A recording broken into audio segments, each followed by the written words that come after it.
Welcome to my channel. Please subscribe now.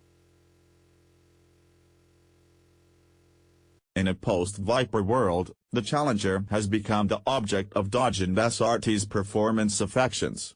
The 707 horsepower, hybrid car-baiting Challenger Hellcat is as fine a place to start on additional variants as any, and that's just what Dodge is doing in resurrecting an old nameplate, Demon.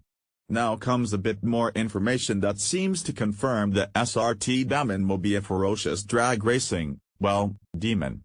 In previous drips of info, here is the first, and here is the second. Dodge said we can expect the Demon to be more than 200 pounds lighter than the Hellcat, much of which is due to the removal of the rear seats and other interior trimmings.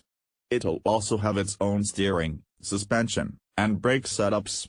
And we think we've learned some additional things about the car from the image above, specifically, its torque output at the driven wheels and first gear, crankshaft torque multiplied by first gear ratio and final drive ratio, divided by driven wheels, and how many of those wheels may be driven.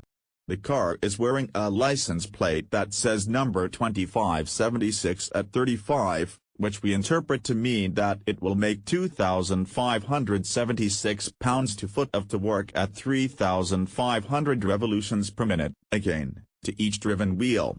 Considering the rear drive Hellcat makes 4,010 pounds-to-foot at each driven wheel, the Demon's lower figure in comparison may mean it will feature all-wheel drive. Another clue is that the Demon will ride on lightweight 18 by 11-inch wheels wrapped in 4315/40 Nitto NT05R drag radials. They're DOT certified and street legal, but they're essentially slicks with a couple of grooves in them. The tires have been further developed and reworked with a new compound and construction specifically for the car. Check out the Demon logo molded right into the sidewall. And Dodge claims the Demon will be the first production car ever to be sold with drag radials off the lot.